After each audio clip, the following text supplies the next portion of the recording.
Well, for today, I'd like to talk about toxic relationships, codependent relationships, relationships that where you feel that you're stuck or you can't get out of, or you're struggling with trying to move on or move past. Um, so when we look at relationships, I usually like to start from the beginning or the base program that runs on the planet. So when we look at this from a bigger perspective or from like the outside of a lens, and I try and explain this in simplistic terms, is that you come into the dimension or you're born completely alone, unless you're a twin. And so you're alone, you come in and you have experiences and so on and so forth. You've got your soul tribe, you've got different lessons, you've got different people that interact and so on and so forth. You get married, you have kids, so this whole program that runs, and then eventually, you max out at 100, 120 years old maybe, right? And then you exit, but you exit alone. You don't take anything with you. You don't take people with you. You don't take relationships, friendships, family members, kids, and so on and so forth. Everything stays here. So what I try and explain to people is that the interaction with anybody, I don't care if it's a person at a supermarket, a mall, gas station, opening up a door with a smile on your face, or having a long-term marriage with somebody, or a short-term interaction. All of it is a mirror reflection of what you need to deal with on the dimension, which means that it's all karma debt. Now, that is, I use these terms, it's just more or less to be able to have this conversation. But does karma exist? We are in duality. This is a yes, no, right, wrong, good or bad universe.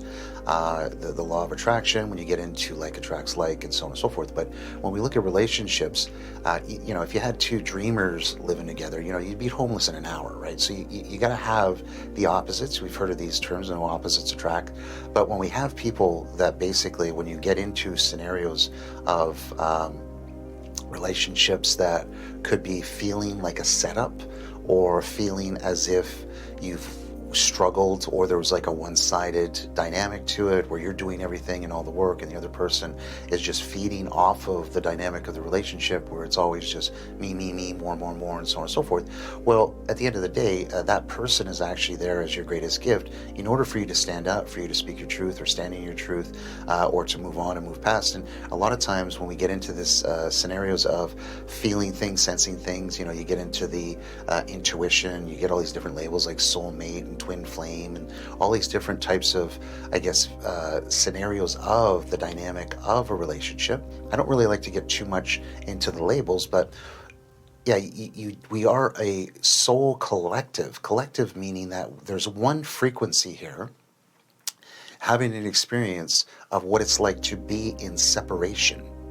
And so when we look at the multidimensional self, or we get into the connection on the quantum level, like I don't want to get too much into the science of this, or the quantum entanglement, like I've had scenarios of examples of when people have interacted with me and I don't even know them, but they say I come to them in dreams, or just things just pop up, or they have my information and it just keeps showing itself and coming in front of them, and they just don't understand why my information won't leave them alone. Well, that's because the higher self is trying to get them to look at something that they're not paying attention to. So if you have repetitive patterns and cycles in a relationship that is super, super toxic, like you could have the addiction person, or the person has alcohol issues, drug addiction, verbal abuse, physical abuse, where they're toxic, and you get rid of that person, and then you repeat the cycle again, and you get into another relationship, and that person's the same person. It's a different character, but they're doing the same thing.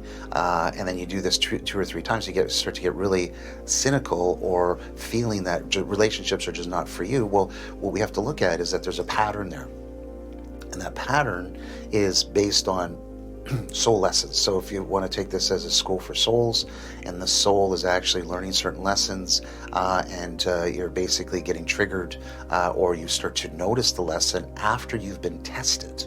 So testing happens all the time. A lot of times we get tested even through astrology cycles, such as full moon, Mercury retrograde, and so on and so forth. So if you don't learn the lesson during that cycle, and you push it to the side, and you're busy, and you don't want to deal with it, and so on and so forth, well, that cycle, you can't really run from the soul lesson. So that actual lesson will pop up again in the next cycle, and it's just going to be more intense or more, I guess, frustrating.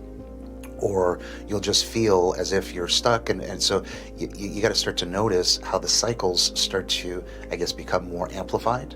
And being stuck in a toxic relationship.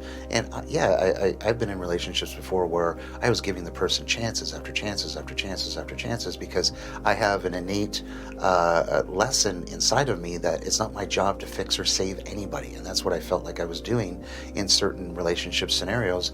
And then I had hard to see is that it's not my job to save them or fix them. And you've heard these examples before. When you let somebody go, typically they come back stronger, but are you supposed to bring them back in? Because if they don't change, because I can tell you, I've never really seen somebody make big changes other than certain choices, but they're going to do what they're going to do. So if somebody has a hardcore addiction, they're never really going to overcome that. They may water it down, but they're just going to swap it out with something else. So, sex can be an addiction, relationships can be an addiction, codependencies in relationships. And so when you start to identify these things or see these things for what they are, then you'll start to make a change. But nobody's going to, come out of nowhere and then pull you out of a relationship that is actually a soul contract. And a lot of times when we have relationships such as marriages, you got the house and the kids and everything's, you got 20 years under your belt, and then for some reason it just doesn't feel like it's working anymore. Well, that contract is done. And you have to move into the next contract or move into the next door and shut one door to go into the next one. And it's okay to be alone. You don't always have to have a relationship to make you happy, right? And I try and help and assist people is that the partner is never, ever in the scenario of a relationship to make you happy. And so if you're feeling unhappy, well, happiness is an inside job, and you have to start to look at, well, what is it that I want within the dynamics of relationship? And so when you start getting things you don't want, well, you got to look at, well, you're a co-creator. So why are you manifesting the nightmare version of your reality instead of the perfect dream?